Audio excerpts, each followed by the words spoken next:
Maya Chen woke at 5 in the morning to the soft chime of her neural implant, the sound calibrated to mimic rainfall instead of the harsh alarm tones most people used. She lay still for a moment in the darkness of her studio apartment, watching the faint glow of the city's holographic advertisements filter through her single window. Somewhere 30 floors below, delivery drones hum through the pre-dawn streets of Neo-Seattle, their navigation lights painting streaks of blue and green across the fog. She sat up slowly, her bare feet finding the cold synthetic floor. The apartment was small enough that she could see everything from the bed, the kitchenette with its single induction plate, the compact hygiene pod in the corner, the folding table that served as both desk and dining surface. On the counter, physical coupons for the local market sat in a neat stack, their QR codes fading from overuse. Most people used credit algorithms now, letting AI optimize their purchases for maximum social score gains. Maya preferred the old way, the tangible proof of savings. She dressed in her scrubs, the fabric worn soft from countless washings, and clipped her employee badge to her chest. The holographic overlay flickered to life, displaying her name, her department, and her 20-year tenure at Mercy General Hospital. No promotions listed, no specialty certifications, just the steady accumulation of time. She touched the small silver studs in her ears, the only jewelry she owned, inherited from the woman who'd raised her. Then she grabbed her lunch container, last night's rice and vegetables packed in the same reusable box she'd been using for a decade, and headed for the door. Her Honda Civic sat in the street-level parking garage, its paint faded, its bumper dented from an accident 3 years ago that she'd never bothered to repair. The newer cars around it practically glowed, their surfaces embedded with smart glass that displayed custom light patterns and status symbols. Maya's car didn't even have voice activation. She had to manually unlock it with an actual key. The drive to Mercy General took her through the divide. West Neo-Seattle rose in gleaming towers of chrome and bioluminescent glass, each building competing to outshine the next. Status boards dominated the intersections, displaying real-time wealth rankings, social scores, and achievement notifications. Maya Chen's name never appeared on them. East Neo-Seattle, where the hospital sat, was older, quieter. The buildings here were made of concrete and steel, their surfaces gray and honest. Mercy General itself was a relic. 60 years old, its walls were solid instead of smart, its hallways lit by actual bulbs instead of adaptive lighting. The lobby didn't scan visitors for social scores or net worth. It just let them in. Maya took the stairs to the 3rd floor. The hospice wing. She'd worked this floor for 2 decades, ever since she'd transferred from general care. Other nurses rotated through, stayed a few months or a year before moving on to brighter departments, places where patients recovered and left happy reviews that boosted your professional rating. Nobody stayed in hospice unless they had to, or unless they wanted to. She wanted to. The wing was quiet at this hour, just the soft beep of monitors and the whisper of ventilation systems. Maya made her rounds, checking charts, adjusting medication drips, speaking softly to the patients who were awake. In room 307, Mrs. Elizabeth Thornton lay propped against pillows, her breathing shallow and labored. The old woman had been here for 3 weeks, her body slowly shutting down despite the best efforts of medicine and technology. Maya pulled a chair close to the bed and took Mrs. Thornton's hand. The skin was papery thin, cool to the touch. Around them, the room was sparse. No flowers, no balloons, no visitors. Mrs. Thornton had been a titan of investment banking once, her face on the covers of financial magazines, her name synonymous with billion-dollar deals. Now she was alone, her fortune distributed to charities and foundations, her children estranged by decades of neglect in pursuit of wealth. "You're here," Mrs. Thornton whispered, her eyes opening slightly. "Always," Maya said. "The others come and go. But you stay." The old woman's fingers tightened weakly around Maya's. "You're the only one who saw me. Not my money. Just me." Maya felt the familiar ache in her chest, the weight of 20 years of goodbyes. "I see you, Elizabeth. Promise me something, anything, don't waste it like I did. All those years chasing numbers on screens. I thought they'd make me happy. They just made me alone." Mrs. Thornton's breathing hitched. "You have something I never had." Don't let them take it from you. Maya leaned closer, her thumb stroking the back of the old woman's hand. I promise. Mrs. Thornton's eyes closed.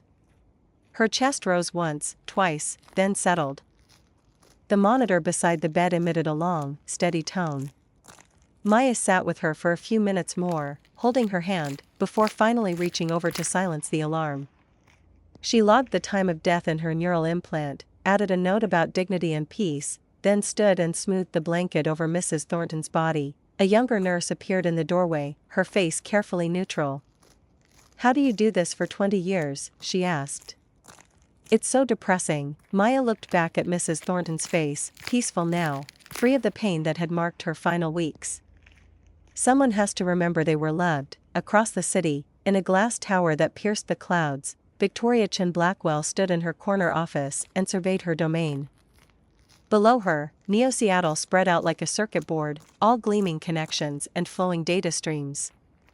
Her neural implant fed her a constant stream of notifications, property values rising in the South District, a bidding war about to close in her favor, her social score ticking upward as her latest deal went public. She was on a call, her voice sharp and efficient. I don't care if they're a family of 4. Offer 10% below asking, cash, 7-day close. Desperation beats sentiment every time. She smiled as the response came through her implant, a rush of dopamine as the numbers aligned in her favor. Her assistant appeared with champagne in a crystal glass, already chilled to the perfect temperature. Victoria accepted it without looking, her attention on the holographic display floating in front of her. She pulled up her social feed and composed a quick post, making sure her Cartier bracelet was prominently displayed in the image overlay. The hashtags practically wrote themselves. Boss babe.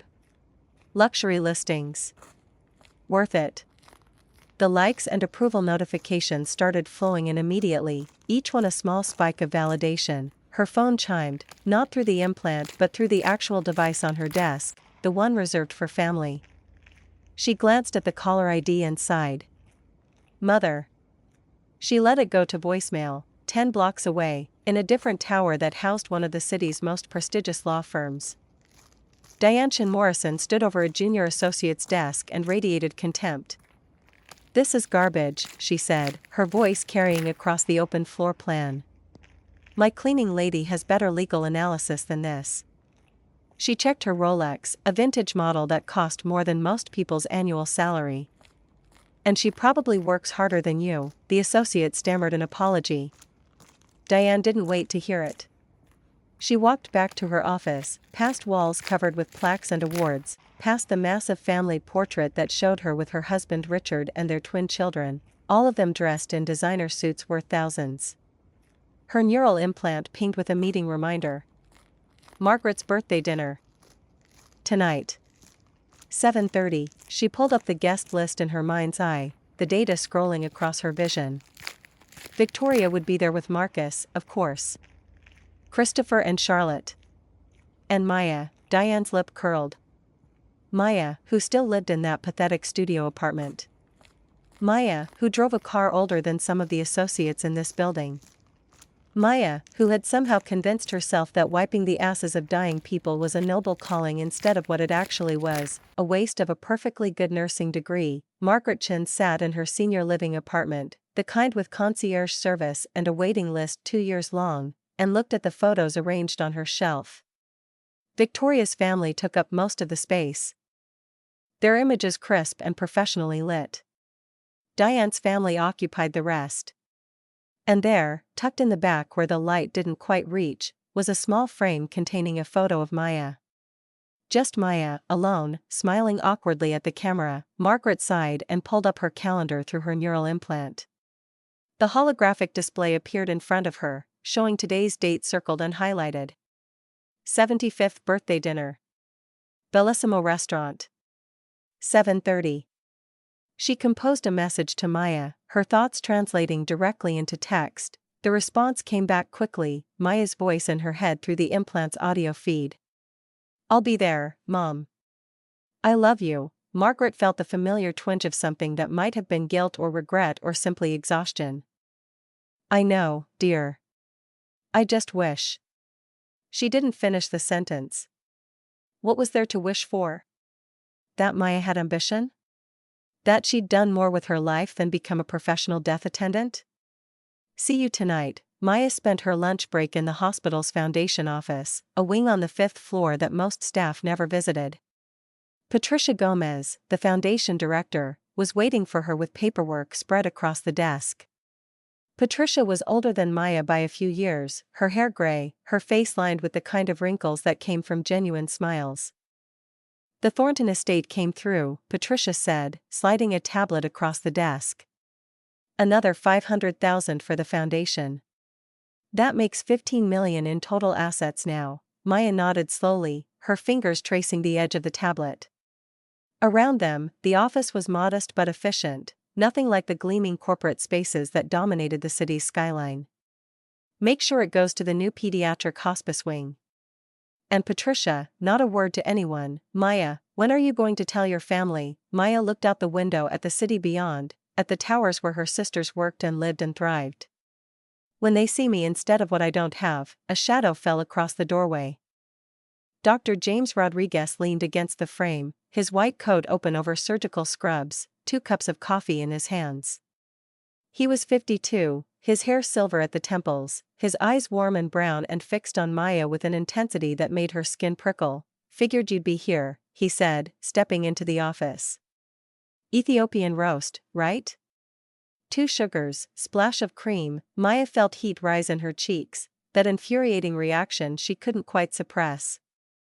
You don't have to keep doing this. What if I want to? James moved closer, setting 1 cup on the desk in front of her. The space between them seemed to compress. You've been leaving donor reports on my desk for a year. I know you're reviewing our cardiac patient outcomes. Someone who cares that much about people she'll never meet, that's someone I want to know. James, I'm just a hospice nurse. Maya, you're not just anything. He was close enough now that she could smell his cologne, something subtle and expensive. But you keep hiding. Why? The moment stretched between them, electric and dangerous. Patricia's assistant chose that exact second to knock on the door, breaking the spell. Maya stood quickly, grabbing her coffee. I should get back to my floor. James watched her go, his expression unreadable. Patricia waited until Maya's footsteps had faded down the hallway before speaking. You're playing a dangerous game. Doctor, the best ones usually are. Bellissimo restaurant occupied the top floor of one of Neo-Seattle's most exclusive towers. The walls were actual glass, not smart surface, offering an unobstructed view of the city lights below. The tables were real wood, imported from somewhere that still had forests. The servers moved with practiced grace, their neural implants synced to anticipate each guest's needs before they were voiced. Victoria arrived first, stepping out of her Tesla in a Valentino dress that cost more than some people's monthly rent. The valet's eyes widened slightly as he took in her appearance, the Cartier jewelry, the fresh blowout that had required 3 hours and a celebrity stylist. Marcus followed behind her, his silver hair perfectly styled, his attention already on his phone as he scrolled through property listings. Diane arrived moments later in a Mercedes, her Oscar de la Renta suit making a statement about power and precision. Richard ordered champagne the moment they sat down, not bothering to look at the price. Christopher and Charlotte, the twins, slumped in their chairs with the bored entitlement of people who'd never known want. Their fingers moved constantly across invisible interfaces, their attention split between the physical world and whatever was happening in their social feeds. Margaret arrived helped by her driver, looking elegant but tired. She settled into her chair at the head of the table and looked around at her assembled family. Everyone was here. Almost everyone. At 7:58, Maya pushed through the restaurant's entrance wearing a dress she'd bought 3 years ago from a clearance rack. The fabric was clean but dated, the style just slightly out of sync with current fashion algorithms. Her hair was pulled back in a simple ponytail. In her hand she carried a wrapped package, the paper creased from careful folding. The temperature at the table seemed to drop as she approached. Victoria stood to air kiss her, the gesture performed at just the right volume to carry to nearby tables. Oh Maya, you made it. I almost didn't recognize you without your scrubs. That dress is so timeless. Is vintage in again? Diane's smile was sharp as broken glass. At least you're on time. I know nurses don't really have flexible schedules like those of us in real professions. Maya sat in the empty chair, her movements careful and composed. She placed the wrapped package beside her plate. Margaret looked at it with something that might have been affection or pity. Marcus leaned back in his chair, his voice carrying that particular tone men used when they thought they were being funny. Margaret, you look lovely. All 3 of your daughters got your beauty. Well, 2 out of 3 got your business sense. At least, Victoria's laugh was too loud. Diane hid her smirk behind her wine glass. Maya said nothing, just smoothed her napkin across her lap and waited. The appetizers arrived, displayed on plates that probably cost more than Maya's monthly food budget. The conversation flowed around her, through her, occasionally at her. Mom was just telling us about her friend Linda's daughter, Victoria said, her fork poised over something that looked like art instead of food. You remember her, Maya? She was a nurse too. Just made VP at a pharmaceutical company. 6 figures, corner office. Of course, she had ambition. Speaking of success, Diane added, Christopher just got promoted to senior analyst. 24 years old. What were you doing at 24, Maya? Oh right, still wiping bedpans. Charlotte didn't look up from her phone. Do hospice patients even know you're there? Seems like a waste of a degree. Richard laughed at his own joke before delivering it. At least someone's gotta do the dirty work. Society needs ditch diggers too, right? Marcus turned his attention to Maya, his expression somewhere between pity and condescension. You're what, 48? Still time to meet someone. My business partner's brother is divorced, decent guy, runs a plumbing business. I could set you up. Victoria touched Maya's hand, the gesture almost maternal. Or there's always those dating apps. Don't let the age thing discourage you. Plenty of men are looking for realistic expectations. Maya drank her water. She smiled tightly. She stayed quiet while her family dissected her life like it was a case study in failure. Margaret looked uncomfortable but said nothing, caught between her daughters, unable or unwilling to choose a side. The main courses arrived. Diane was 3 glasses deep in wine when she finally voiced what everyone was thinking. You know what I don't understand, Maya? You're 48, no husband, no kids, living in that sad little apartment. What exactly are you working toward? What's the point? Victoria's voice dripped with false sympathy. Diane. Don't be cruel. A pause, perfectly timed. I'm sure Maya's very fulfilled. Some people just aren't meant for more. Maya set down her fork. Her voice when she spoke was quiet but clear. I'm working toward being able to look at myself in the mirror. Well, Diane said, at least that doesn't cost much. The table erupted in laughter. Margaret winced but stayed silent. Maya stood, her chair scraping against the floor. Excuse me. I need some air. She walked to the restaurant's terrace, the night air cold against her skin. Below her, the city sprawled in layers of light and shadow. She pulled out her phone, the actual physical device, not the neural interface, and scrolled through her photos. Elderly hands clutching hers. Thank you letters from families. Patricia standing in front of a building with Thorntonshire Hospice wing carved above the entrance. Her phone rang. Hospital ID, this is Maya Chen, Ms. Chen, it's Patricia. We have a situation. Dr. Rodriguez needs you at the hospital immediately. It's about the foundation matter we discussed. The urgent one. Maya's expression shifted, something hardening behind her eyes. I'll be right there. She walked back to the table, interrupting Marcus mid-anecdote. Mom, I'm so sorry. Emergency at the hospital. Victoria's eye roll was theatrical. Of course. The dying can't wait for one birthday dinner. Margaret's disappointment was palpable. Maya kissed her mother's cheek, grabbed the wrapped package that no one had asked about, and left. As she walked away, Diane's voice carried across the restaurant. 48 years old and still playing hero for minimum wage. Maya didn't respond. She just kept walking. 10 minutes later, Margaret clutched her chest. her face contorted. She slumped forward in her chair. Marcus's voice cut through the chatter. "Margaret?" Victoria screamed. Richard fumbled for his phone. Diane, the lawyer who could argue any case, suddenly found herself helpless.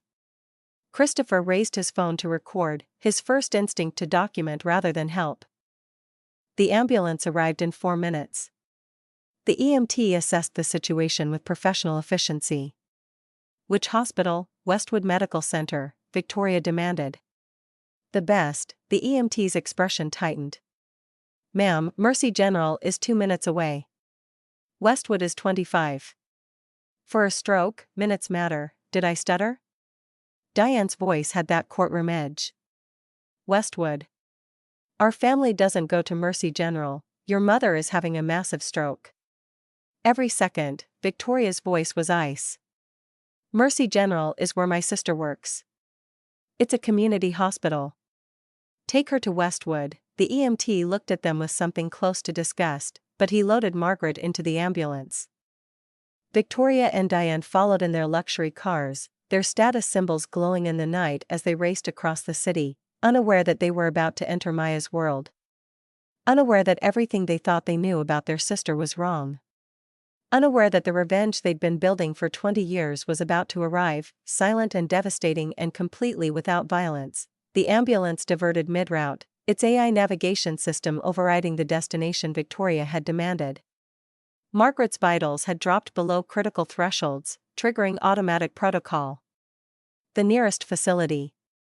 Emergency measures. The vehicle banked hard through Neo-Seattle's aerial traffic lanes. Dropping toward the older part of the city where Mercy General's landing pad sat like a gray square against the night, Victoria and Diane arrived 6 minutes later, their luxury cars forced to navigate ground-level streets because they lacked emergency override codes. They burst through the sliding doors of the ER, their designer heels clicking against linoleum floors that hadn't been replaced in decades. The waiting area smelled like disinfectant and old coffee, nothing like the sterile perfection of Westwood's lobby with its aromatherapy diffusers and real-time air quality displays. Victoria's voice carried across the space, sharp with panic and barely concealed disgust. "Where's my mother?" "Margaret Chen. 75, stroke victim." The nurse at the desk looked up from her terminal, her expression professionally neutral. "Bay 3. Dr. Rodriguez is with her now." They moved fast, Victoria's neural implant already pulling up information about this Dr. Rodriguez, trying to assess whether he was competent or just some community hospital hack who'd gotten lucky with a state license. But when they reached Bay 3 and looked through the observation window, Victoria's research queries died in her mind. Dr. James Rodriguez stood at the center of a controlled storm. His hands moved with surgical precision, his voice calm and authoritative as he directed a team of nurses and residents. Monitors beeped in rhythm around Margaret's bed, displaying data that Victoria's implant couldn't fully interpret. The room hummed with focused energy, every person moving with purpose, and there, beside James, was Maya. She wore scrubs now instead of that pathetic clearance dress. Her hair was pulled back in a tight bun. She held Margaret's hand with one of hers while the other adjusted in 4-line with the kind of practiced ease that came from thousands of repetitions. She was speaking softly, too quiet for the sisters to hear through the glass, but Margaret's monitor showed a subtle stabilization in her heart rate as Maya's voice continued. Diane's shock cut through her panic. "What is she doing here?" Victoria pushed through the door. "Mom needs." James didn't look up from the patient. "Family members in the waiting room." Now, Victoria drew herself to her full height, her social score probably visible to everyone in the room through their neural implants. "Excuse me, do you know who?" James's eyes flicked to her then, cold and assessing. "I know you delayed transport by 15 minutes demanding a different hospital. Your mother had a hemorrhagic stroke. Those 15 minutes may have cost her significant brain function. Waiting room. Now. Before I have security remove you." The words hit Victoria like a physical blow. She'd been dismissed before, plenty of people had tried, but never with such absolute authority. Never with the weight of consequence behind it. She found herself backing out of the room, Diane following, both of them suddenly aware that in this space, their wealth and status meant nothing. Maya still hadn't looked at them. Her entire focus remained on Margaret, her voice a continuous murmur of reassurance that seemed to anchor their mother to consciousness. The waiting room was everything their world was not. Plastic chairs bolted to the floor. Floral paintings that had probably hung there since before Maya started working here. Worn carpet with stains that no amount of cleaning could fully erase. Marcus and Richard arrived with the twins, all of them looking around with barely concealed horror. Charlotte's voice was loud enough to carry. "Why are we even here? This place is gross," Victoria paced, her heels leaving small divots in the carpet. "Did you see how that doctor talked to me?" "Me?" Diane sat rigid in one of the plastic chairs, her mind racing through legal frameworks, trying to find some angle that would restore her sense of control. "And Maya? Did she seem different to you?" The way those nurses responded to her. Marcus pulled up a chair, his usual confidence dimmed by exhaustion and worry. "She's worked here 20 years. They probably just know her." Richard's voice carried that familiar edge of superiority, the tone he used when he wanted to remind everyone of their relative positions.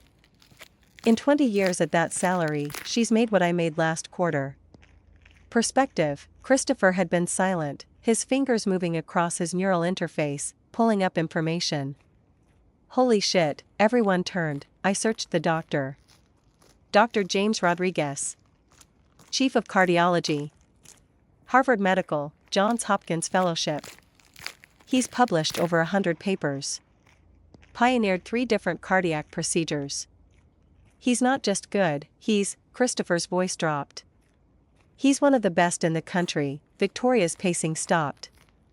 At this hospital, a nurse passed by, older, her face lined with the kind of wear that came from decades of night shifts and difficult cases. Victoria reached out, her hand catching the woman's sleeve. "Excuse me. How is Margaret Chen?" The nurse, her badge read Carmen Ruiz, looked at Victoria with an expression that might have been sympathy or judgment. "Dr. Rodriguez is still with her. He's the best we have. Your mother's in good hands." Diane stood, moving closer. "And the nurse? Maya Chen. She's assisting?" Carmen's face softened into something like pride. "Maya? She's running point on comfort care. Dr. Rodriguez always requests her for critical cases. Patients stabilize faster when she's with them. It's like she pulls them back from wherever they start to drift." She paused, studying the sisters. "Your mother's lucky Maya was here tonight." Victoria opened her mouth to respond, but Carmen had already moved on, her shift continuing around them like they were just obstacles in the hallway. The hours crawled. Midnight came and went. Christopher and Charlotte slumped in their chairs, their neural implants dimmed to conserve power, their usual constant connectivity abandoned in the face of genuine fear. Richard made calls, his voice low as he rearranged tomorrow's meetings. Marcus stared at his hands, perhaps thinking about his own mortality, about what it meant to collapse in a restaurant while your daughters argued about which hospital was good enough. At 1:30 in the morning, James emerged. He'd shed his surgical gown but still wore scrubs beneath his white coat. His face was serious, the kind of expression that doctors learned to wear when delivering news that lived in the space between hope and despair. "Your mother's stable," he said without preamble. "We've stopped the bleeding. The next 72 hours are critical. She's unconscious but responsive to stimuli, which is a good sign. We won't know the extent of neurological damage until she wakes." Victoria moved forward. "Can we see her, 2 at a time?" 5 minutes. "She needs rest more than she needs visitors right now." Diane's voice was smaller than Victoria had ever heard it. "Is Maya still in there?" James's expression shifted slightly, something protective moving behind his professional mask. "Maya's staying the night. Family members of critical patients respond better with continuous care. She's done this before." Richard actually laughed, the sound harsh in the quiet hallway. "She's staying? All night? For free?" James turned to look at Richard, and Victoria saw something dangerous flash across the doctor's face.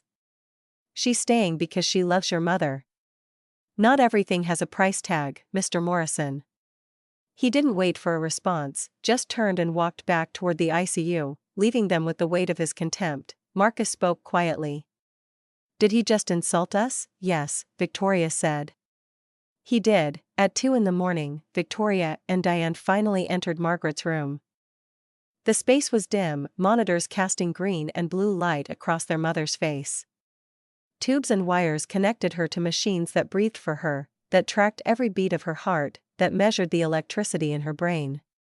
And beside the bed, Maya sat in a chair pulled close, holding Margaret's hand, her eyes closed in what might have been prayer or meditation or simply exhaustion. "Maya?" Victoria's whisper felt too loud. Maya's eyes opened. They were red-rimmed but dry, as if she'd moved past tears into some deeper state of grief. "She's resting. The next few days will tell us everything." Diane moved closer to the bed, looking down at their mother's face. "You don't have to stay. We can hire a private nurse. Someone from Westwood. Better equipment, better. I'm staying." Maya's voice was firm in a way it had never been at dinner, never been in all the years of family gatherings where she'd absorbed their jokes and their pity with quiet grace. Victoria wrapped her arms around herself, suddenly cold despite the hospital's careful climate control.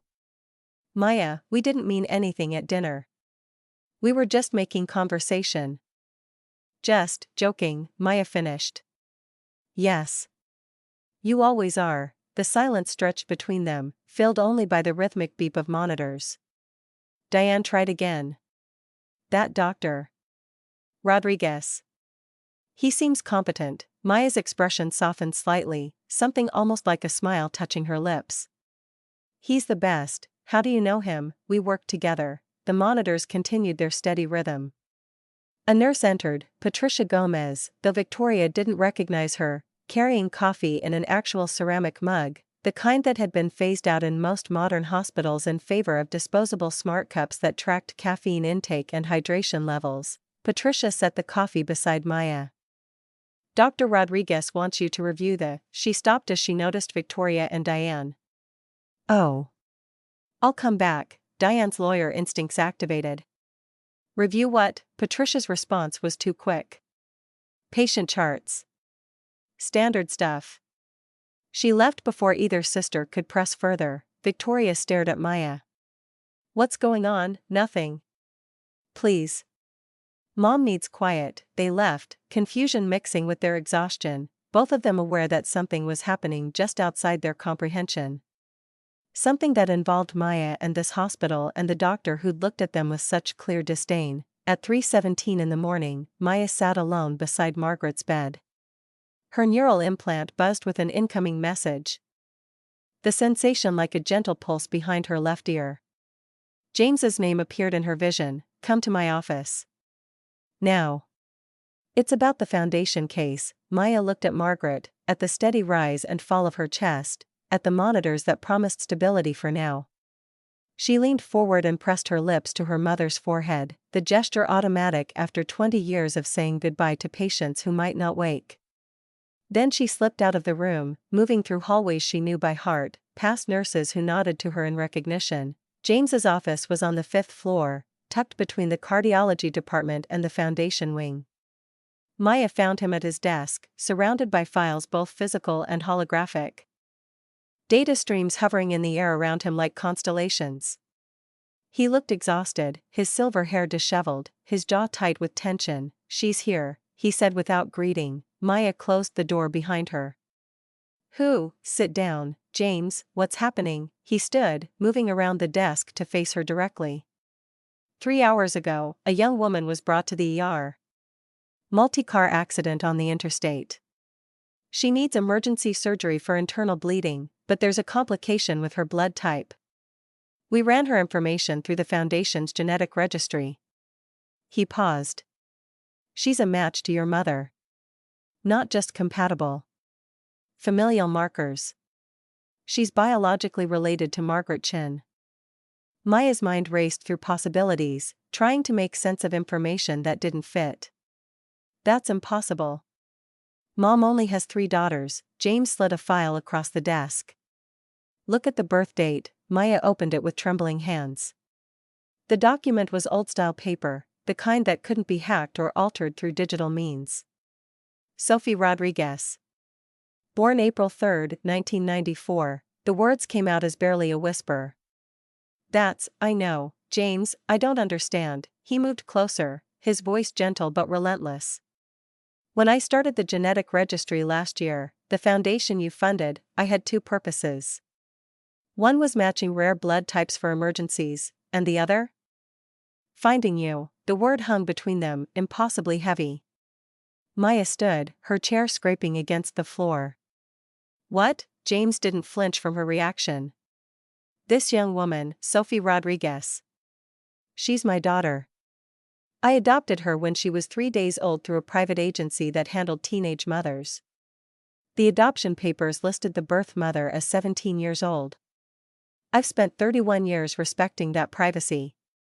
But when I met you, when I saw your birth date in your employee file, April 3, 1963, and noticed you never talked about your childhood, never mentioned your sisters until last year when I overheard you on a call, Maya backed away until she hit the wall. No. My baby died. They told me she died. I held her.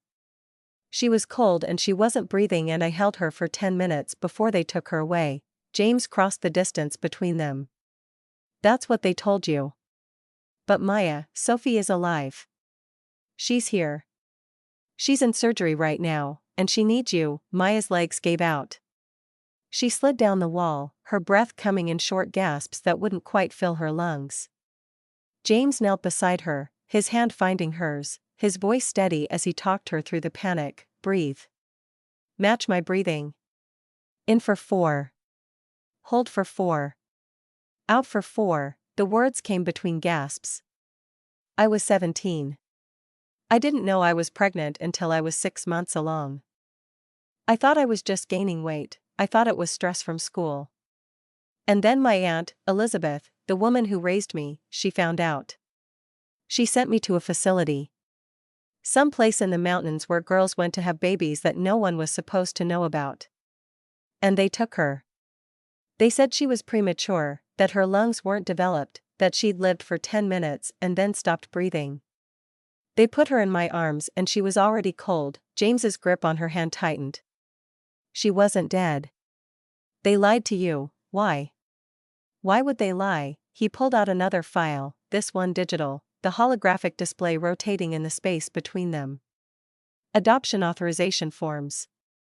Legal guardianship papers. And there at the bottom, a signature in flowing script, Margaret Chen. Maya stared at the name, her mind refusing to process what it meant. My mother signed the papers. But she's not. Elizabeth raised me. Margaret is Elizabeth's younger sister. I'm Margaret's niece. James let the silence speak for him, let Maya work through the logic herself. Oh my God. The words were barely audible. Margaret is my mother. My biological mother. She gave me to Elizabeth to raise. And then when Elizabeth died, she took me back. She's known this entire time. Your employee file lists Margaret as your mother, but your original birth certificate shows Elizabeth as adoptive mother. The records were sealed, probably to protect everyone involved. Maya's laugh was broken, edged with hysteria. And Sophie? My baby. Your daughter, our daughter, James said carefully. If you want her to be. Maya looked up at him, tears finally breaking through. What are you saying? I've raised Sophie alone since my wife died when she was 7.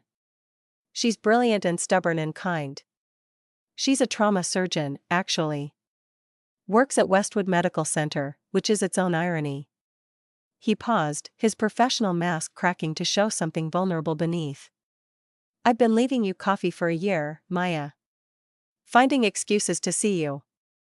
Because 6 months ago, when I confirmed through the genetic database that you were Sophie's biological mother, I didn't see it as losing my daughter. I saw it as finding the woman who gave her to me. And then I got to know you. The real you. And I fell in love with the person who's been hiding in plain sight for 20 years. Maya couldn't speak. James continued, his words steady and sure. You don't have to decide anything now. But Sophie is in surgery.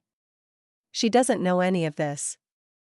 I've never told her I was looking for her birth mother. But she deserves to know you.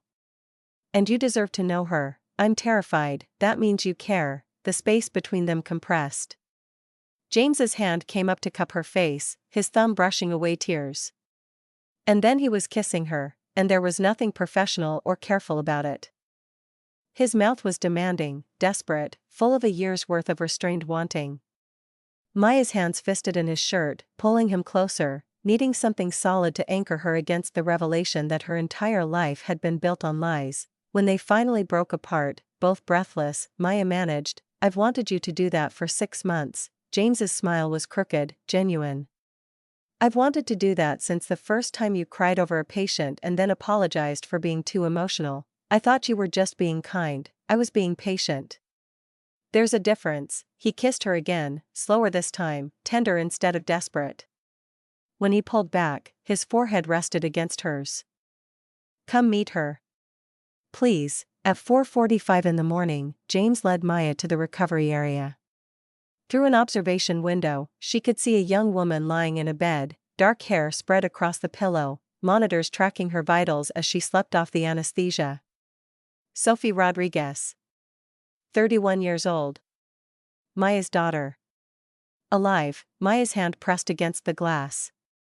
"She's beautiful, she has your hands," James said quietly. "Same fingers, same shape. I noticed it the first time I saw you adjust a patient's for. What do I tell her?" "The truth. When she wakes up.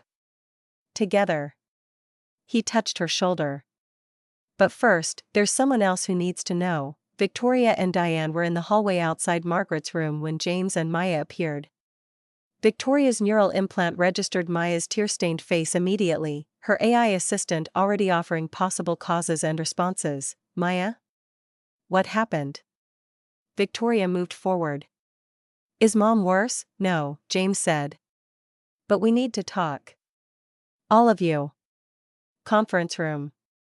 Now, his tone made it clear this wasn't a request. The conference room was small and dated, its table real wood instead of smart surface, its walls bare of the dynamic displays that would have shown real-time data in a more modern facility. Victoria, Diane, Marcus, and Richard sat on one side. Maya and James on the other. Patricia Gomez entered carrying physical files, the kind that couldn't be hacked or deleted remotely. Victoria's patience was wearing thin. "What's going on? Who are you?" Patricia set the files on the table. "I'm Patricia Gomez, director of the Chinthornton Foundation." Diane's confusion was sharp. "Chinthornton? What foundation?" Patricia slid folders in front of each of them. Victoria opened hers, her neural implant scanning the pages, pulling up verification data, cross-referencing everything against public records. Her breath caught. Articles of incorporation. Asset statements showing $15 million in managed funds. Building dedications with the Chen name. Property holdings. Investment portfolios. And at the bottom of every page, the same signature, Maya Chen, founder and CEO. "This must be a different Maya Chen," Victoria said, but her voice was uncertain. Patricia's response was simple. "It's not." Diane was reading faster, her legal training letting her parse the documents with practiced efficiency. "Maya, you run a $15 million foundation." Maya's voice was quiet. "For 20 years, that's impossible." Victoria's mind was racing, trying to reconcile this information with the woman who lived in a studio apartment and drove a car that should have been scrapped years ago. "You're a nurse. You live in a one-bedroom apartment," Maya corrected. "And yes, I'm a nurse. That's my job. The foundation is my purpose." Richard's financial instincts kicked in. 15 million in assets. Even with conservative management, that's generating close to $1 million a year in returns. Where did the seed money come from? Patients. Over the years, elderly patients with no families left me small inheritances. Instead of spending it, I invested it. Mrs. Thornton was the first, 20 years ago. $50,000. I turned it into this. Marcus leaned back in his chair, studying Maya as if seeing her for the first time. "And you've been living in poverty?" "I've been living within my means." There's a difference, Diane's voice was sharp. Why didn't you tell us? Maya met her sister's eyes. Because you never asked who I was. Only what I wasn't. The silence that followed was broken by James. There's more. He slid another file across the table. Sophie Rodriguez's original birth certificate, sealed for 31 years. A 17-year-old girl gave birth in 1994. The baby was supposedly stillborn. The girl was told she could never speak of it.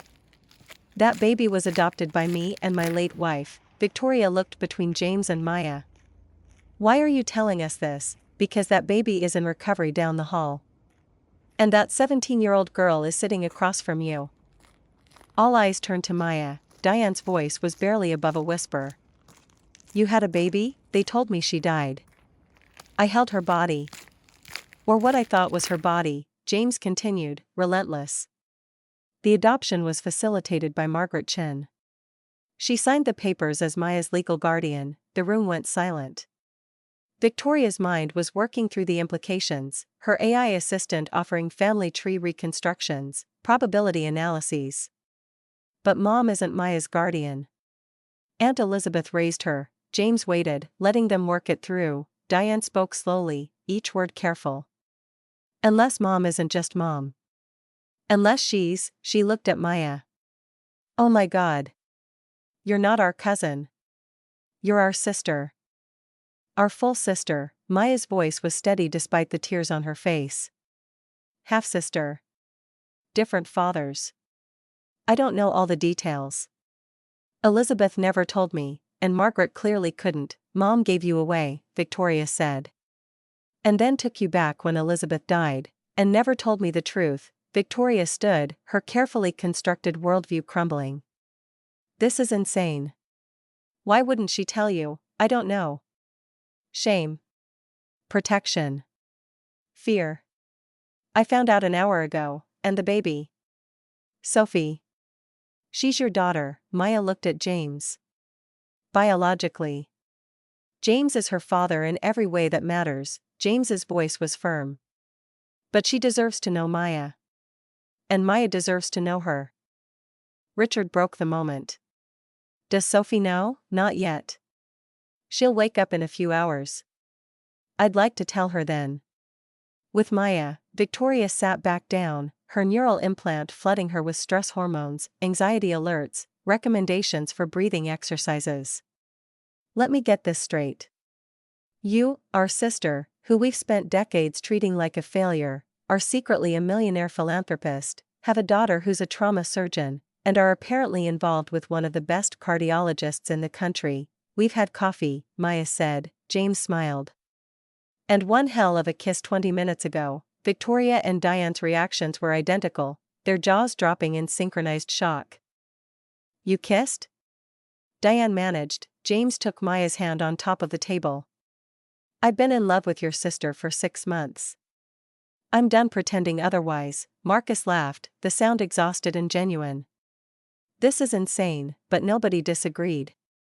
They all sat there in the small conference room of the community hospital they'd been too good for, staring at the woman they'd dismissed for decades, realizing that everything they thought they knew had been wrong.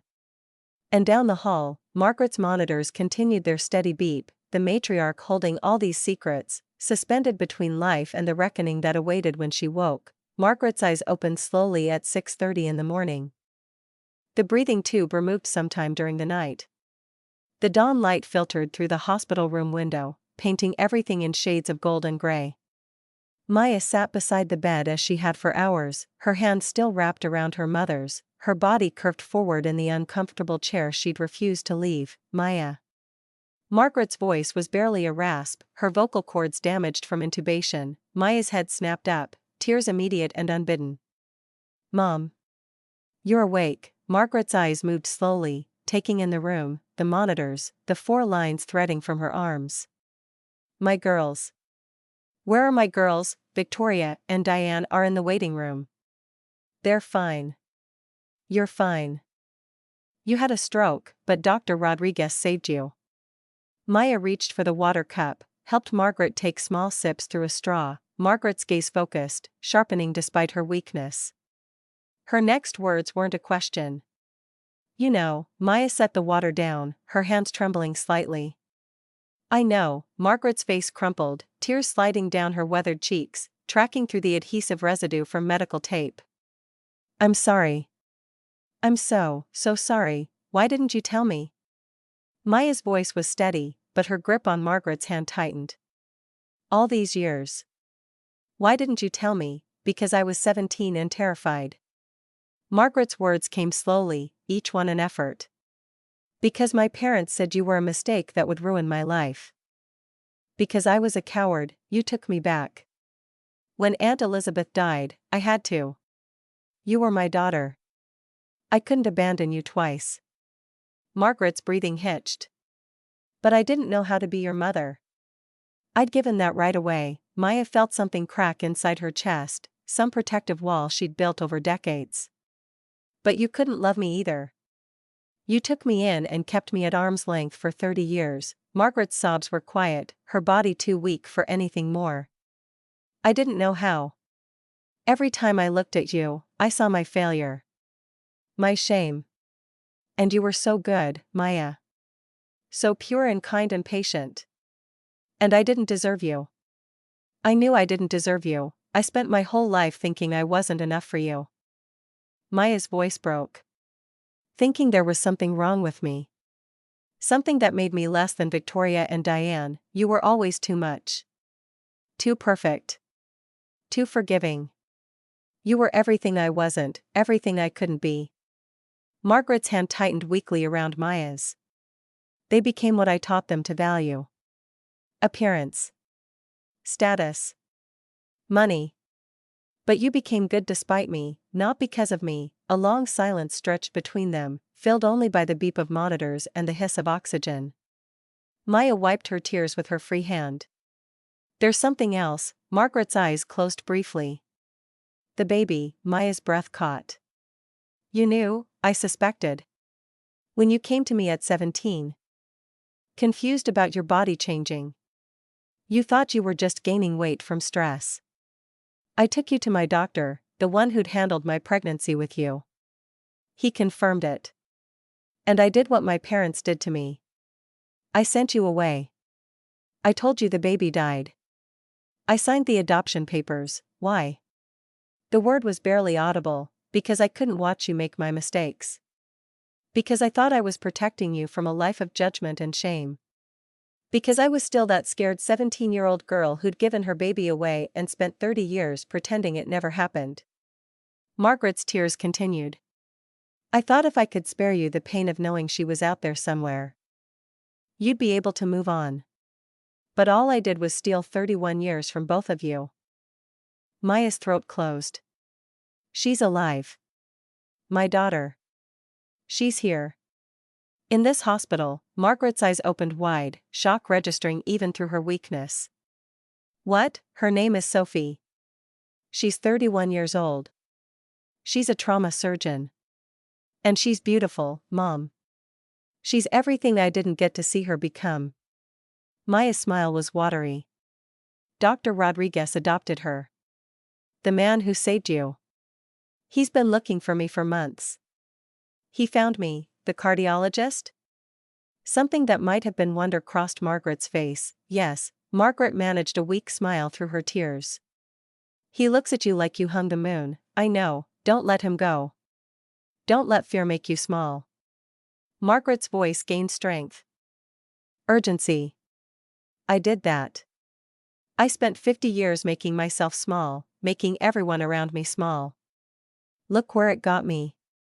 3 daughters, and I couldn't figure out how to love any of you properly. You loved Victoria and Diane. I showered them with things because I couldn't give them what you had naturally, goodness. They became what I taught them to value. But you became everything I wasn't despite me, not because of me. The door opened quietly. Victoria and Diane entered, their faces showing the wear of a sleepless night, their designer clothes rumpled and somehow diminished in the hospital's fluorescent light. They stopped when they saw Margaret awake, relief and fear warring across their features. Mom. Victoria's voice was small. You're awake. Margaret looked at all 3 of her daughters, her gaze moving from face to face. Sit. All of you. There's something I need to say. Marcus and Richard appeared in the doorway, drawn by the sound of voices. Margaret waited until everyone was gathered, until the weight of their attention pressed down on her like a physical thing. Maya is your sister, Margaret said to Victoria and Diane, her words clear despite her weakness. Your full sister. Same mother. Different father than yours, but that doesn't matter. I had her when I was 17. My parents forced me to give her to my sister Elizabeth. I never told anyone the truth. Victoria started to speak, but Margaret raised one trembling hand. We know, Mom. Dr. Rodriguez told us, then you know I'm a coward. Diane moved closer to the bed. You were a kid, I was a coward then, and I stayed a coward for 50 years. Margaret's gaze found Maya again. I got a second chance with you when Elizabeth died, and I wasted it. I kept you at arm's length because I was afraid of feeling what I'd buried for years. Afraid of being a mother to you when I'd already failed you once. Victoria sat slowly in one of the visitor chairs. And the baby? Maya's baby? I did to Maya what my parents did to me. I convinced myself I was protecting her. I wasn't. I was protecting myself from watching history repeat. From having to face what I'd done. Diane stood abruptly, her face flushed with anger. You let Maya think her child was dead for 31 years? Do you have any idea what you've done? Any idea what you stole from her? Yes. Margaret's voice was steady. Every day. Every single day. Victoria looked at Maya, really looked at her for perhaps the first time in decades. All those years. We mocked you. We treated you like you were less than us. And you were carrying this. Maya's voice was quiet. I didn't remember. Not consciously.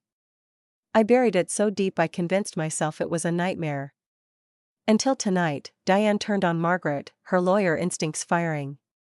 How could you watch us treat her that way and say nothing? How could you sit there at dinner after dinner, listening to us tear her apart, and not say a word? Because I was ashamed. Because every time Victoria made a joke about Maya not having children, I wanted to confess. But the words wouldn't come. 50 years of secrets don't just dissolve because you want them to. Victoria stood, pacing to the window and back. We're monsters. We're actual monsters. You're not. Maya started. Don't. Victoria's voice cut through the room. Don't defend us. Tonight at dinner, I said you weren't meant for more. I said that to my sister who runs a $15 million foundation, who lost a child and still spends every day helping dying people find peace, who has spent 20 years becoming someone extraordinary while we became. She gestured helplessly at herself. Whatever this is, Maya met her sister's eyes. Because hate is exhausting. And life is short. I see that every day. Diane's voice broke. I called your work worthless. I said you were making minimum wage while people died around you. I made it sound like a joke. You were making conversation. I was being cruel. There's a difference. Diane turned to Richard, who stood frozen in the doorway. You called her a ditch digger. You laughed. Richard had no response. He simply stood there, his usual confidence stripped away. Margaret's voice drew their attention back. My daughters are a reflection of what I taught them to value. Victoria, Diane, I raised you to measure worth by bank accounts and square footage. I taught you that people without those things were less than. And Maya, I couldn't teach you anything because I was too afraid to be your mother. So you taught yourself. And you became better than all of us. Victoria moved back to the bed, sitting on the edge. The foundation. Why didn't you tell us? Maya's smile was sad. Would it have changed how you saw me? Victoria opened her mouth, then closed it. When she spoke again, her honesty was brutal. A year ago? Probably not. We would have found a way to diminish it. Made it small because we needed you to be small so we could feel big. That's sick, Diane said. That's the truth. Victoria looked at her hands, at the rings that cost more than most people's cars. We needed someone to be less than us so we didn't have to look at what we'd become. Maya leaned forward. And what have you become? Victoria's laugh was hollow. Empty. I'm 52 years old. I have a penthouse with a view that people would kill for, a Tesla that drives itself, a closet full of designer clothes. And I'm completely, utterly empty. Marcus and I haven't had a real conversation in 3 years. I can't remember the last time I felt genuine joy about anything. Marcus stepped into the room, his face stricken. Victoria, it's true. When was the last time we laughed together? Really laughed, not that fake thing we do at parties to prove we're having a good time? Marcus had no answer. Diane wrapped her arms around herself. Christopher and Charlotte can't go 5 minutes without their phones. Richard works 80-hour weeks, and I bill 3,000 hours a year. We live in the same house and never see each other. My kids don't even like me. I know they don't. They tolerate me because I pay for everything and they're scared of what I'll do if they disappoint me. The sound of footsteps made everyone turn. Christopher and Charlotte stood in the hallway, their faces showing they'd heard everything. Charlotte's eyes were red. That's not true, Charlotte said, but her voice wavered. Diane turned to face her daughter. Isn't it? Charlotte's tears spilled over. Okay, maybe it is. But Mom, you're never there. You're always working, always stressed, always judging. Everything's about grades and internships and networking and maintaining our social scores. When was the last time you asked me how I felt instead of what I accomplished? When was the last time you cared about who I am instead of what I can add to the family brand? Christopher moved to stand beside his sister. You guys make fun of Aunt Maya all the time. But she's the only one who ever actually listens when we talk. She's the only one who asks about our lives and means it. Last month when I called about maybe changing my major, you didn't even let me finish the sentence before you started listing reasons why it was a stupid idea. But Aunt Maya listened for an hour and then asked what I was passionate about. Not what would look good on my resume. What I actually cared about. Victoria stared at Maya. They talk to you? Sometimes. When they call the hospital looking for their parents who are too busy to answer their phones. Diane looked devastated, her lawyer mask completely shattered. Margaret watched all of it from her bed, tears streaming down her face. I'm 75 years old, Margaret said, her voice gaining strength. I had a stroke tonight. I could have died. And my last memory would have been watching my daughters tear each other apart over appetizers. That's my legacy. That's what I built.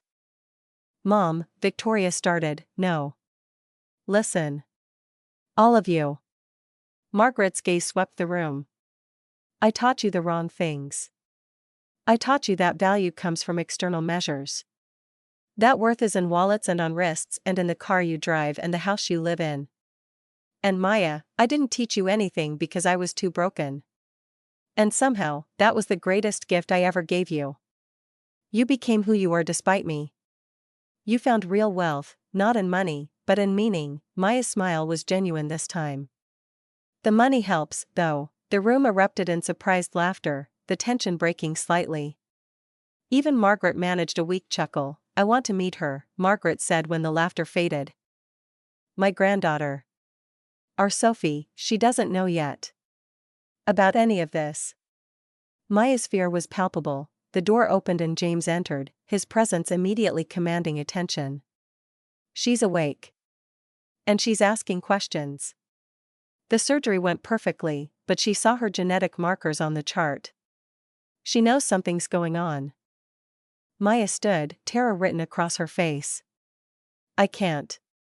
What if she hates me? What if she thinks I abandoned her on purpose? James crossed to her, taking her hands in his. Then we tell her the truth. Together. But Maya, she's been asking about her birth mother for 20 years. I've never had answers to give her. Now I do. Now she can know. Victoria spoke quietly. Do you want us there? Maya shook her head. No. This is mine. Just mine, Diane nodded, understanding in her eyes for perhaps the first time. We understand. Maya looked at Margaret. Will you come? After? If she wants to meet you. Margaret's tears started fresh. I'd be honored. James led Maya down the hallway. His hand warm and steady on her back. They reached Sophie's room, and through the observation window Maya could see her daughter, awake, alert, beautiful. Sophie had medical charts displayed holographically around her bed, her surgeon's mind already analyzing her own case. James opened the door. Sophie looked up as they entered, her gaze moving from her father to Maya with open curiosity. "Dad." "Hey." Sophie's voice was strong, clear. "They're saying my genetic markers flagged something in the database." "What's going on?" James sat on one side of the bed. Maya stood awkwardly near the door, suddenly unsure of everything. "Sophie, this is Maya Chen. She's a hospice nurse here. And she's someone I need to tell you about." Sophie studied Maya with the same intensity James often used. "Hi. You look familiar. Do I know you from somewhere?" Maya's voice was barely a whisper. "I don't think so." James took Sophie's hand. "You know I've always been honest with you about your adoption." Sophie's expression softened. "Yeah. You and Mom told me when I was 7. You've been the best dad I could have asked for." Her face fell slightly. "I miss her. Still, she'd be so proud of you. But there's something I never told you. About your birth mother." Sophie's entire body tensed, hope and fear and anticipation flooding her features. "You found her?" "She found you.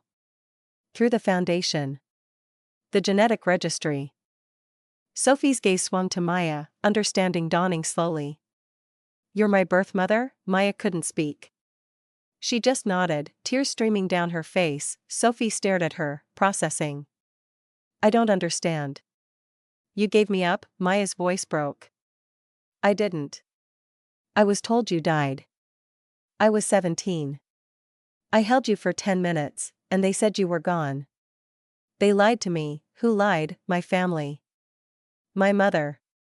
They arranged a private adoption and told me you didn't survive." Maya moved closer to the bed, her hands shaking. "I've spent 31 years thinking you were dead." Sophie's face cycled through emotions: shock, anger, confusion, grief. "You thought I was dead? For 31 years? I buried you. In my heart. Every day." Maya's words came faster now, desperate. "I named you in my mind. Lily. Because you were small and perfect and lasted such a short time." Sophie's breath caught. "My middle name is Lily. Dad's wife, my mom, chose it." She said it came to her in a dream. James and Maya exchanged a look, something passing between them that transcended explanation. The universe speaking in its own language. Sophie's voice was small. "So you didn't give me away because you didn't want me?" Maya collapsed to her knees beside the bed. "I wanted you so much it broke me. When they said you were gone, I stopped living. I went through the motions, but I was dead inside. Until I became a nurse and realized I could help other people say goodbye when I never got to say it to you. My whole career, my whole life, has been trying to make peace with losing you." Sophie reached out, her hand trembling as she touched Maya's face. "You have my hands. Look."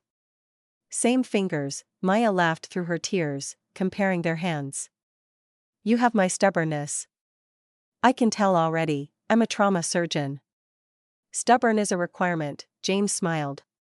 "That's from both sides." Sophie looked between them, her analytical mind clearly working. "Wait. Are you two together?" James took Maya's hand. "I've been trying to date your mother for 6 months. She's been resisting." "Why?" Sophie looked genuinely confused. Maya's voice was self-deprecating. "Because I'm a hospice nurse who lives in a 1-bedroom apartment and drives a 15-year-old car. He's a Harvard-educated cardiologist." It felt ridiculous. Sophie actually laughed. "Dad, you're a terrible judge of women. Remember that last one? The one who collected those creepy figurines. That was one date." Sophie turned to Maya, her expression serious but warm. "If you make him happy, I'm all in. He's been moping around for years. I have not been moping. You leave coffee for her every morning. You talk about her constantly." Maya said the most insightful thing about palliative care. "Maya has this way with families that I've never seen. It's adorable and pathetic." Maya was smiling now, the tension finally breaking. Sophie grew serious again. Can I ask you something? Anything. Do you want to be in my life? Not out of obligation, but because you actually want to. Maya's answer was immediate. More than anything. But Sophie, I'm not trying to replace your mother. James loved her. You loved her. I would never. My mom would have loved you. Sophie's certainty was absolute. She always said the best people are the ones who put others first. That's you. I'd like to know you. If you want that, I've wanted to know you my whole life. I just didn't think it would happen like this. Sophie opened her arms and Maya fell into them. Mother and daughter meeting for the first time in 31 years. James watched, tears in his eyes, one hand on each of their shoulders. Sophie spoke over Maya's shoulder. You knew. You've known for months, 6 months. I had to be sure. And I had to wait for the right moment. A car accident and grandma's stroke is the right moment. The universe has a dark sense of humor. Sophie pulled back, looking at Maya. Grandma? There's a grandmother? And family? 3 aunts, 2 uncles, 2 cousins, and a grandmother who just woke up from a stroke and wants to meet you. Sophie's laugh was slightly hysterical. This is insane. Maya smiled through her tears. You have no idea.